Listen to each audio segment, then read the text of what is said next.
Dalam era digital hari ini, teknologi merupakan medium yang penting untuk mencari maklumat atau menghasilkan karya jadi lebih kreatif dan interaktif. Bersama saya, Muhammad Naufahan bin Muhammad Ahmad, wartawan TV PSS Najah Media Kreatif, merungkai bingkai digital dalam bidang seni visual, animasi dan pengalaman interaktif.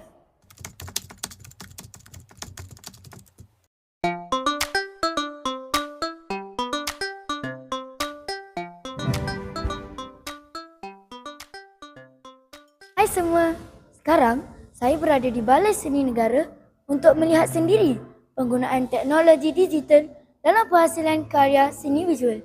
Bersama-sama saya sekarang ini ialah Puan Siti Maisarah binti Bakar, Kurator Balai Seni Negara. Benda pertama yang kita akan lihat bila masuk ke Balai Seni Negara adalah touchscreen ni lah. Skrin sentuh ini memaparkan informasi 4,000 karya seni visual yang terdapat di Balai Seni Negara, termasuklah karya-karya yang tidak dipamerkan tetapi disimpan di sini.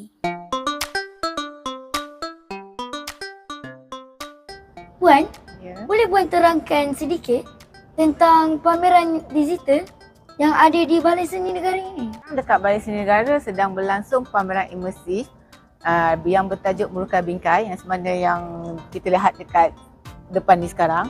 Okey, pameran ni kita telah buka pada April dan akan berlangsung selama tahun depan lah, April 2027. Tahun depan terakhir? Ya, betul. Kita akan pamerkan selama 2 tahun.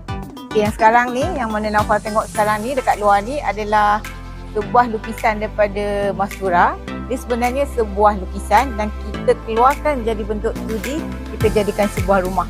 So dia menarik lah, dia nampak rumah Melayu. Ini segmen yang pertama, kita panggil digital mapping. Kat sini kita memaparkan 31 buah karya. So yang awak lihat sekarang ni adalah kita punya karya koleksi Balai Seni Negara, lukisan. So daripada 31 ni kita digitalkan, kita buat dalam bentuk mapping macam ni lah. Visual dipancarkan pada dinding, lantai atau ruang sekeliling. Menariknya, kita seolah-olah sedang berada dalam karya tersebut. Okey, ruang yang kedua ni kita panggil ruang AR, iaitu di mana ruang ni pengunjung boleh ambil gambar dan AI-kan gambar kita dalam karya painting Khalil Ibrahim. Dengan teknologi AR, elemen digital tersebut akan muncul melalui skrin telefon pintar kita. Mudah je kan? Semuanya di hujung jari. Sama. Muka sama. So semua lukisan-lukisan yang berada di sini, so keterangan artis kita masukkan dalam tab. So sekarang pengunjung boleh tengok segala info dekat sini lah, segala penerangan berkaitan artis. Okey, untuk segmen yang ketiga ni kita panggil ruang interaktif. Bagi segmen interaktif ini, kawan-kawan boleh membeli buku lukisan dan membuat aktiviti mewarna. Seterusnya, hasil karya kita boleh diimbas dan lukisan tersebut akan muncul di skrin besar secara interaktif yang menggabungkan koleksi karya dari Balai Seni Negara.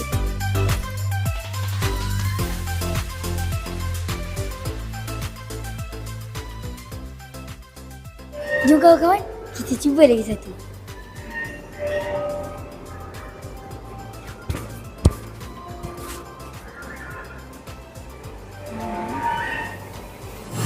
Tu dia. Wow. Menarik kan?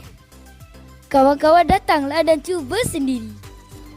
Setinggi-tinggi penghargaan diucapkan kepada pihak Balai Seni Negara atas kesudian menerima kunjungan kru TV PSS Najah Media Kreatif serta berkongsi pelbagai maklumat yang menarik dan bermanfaat.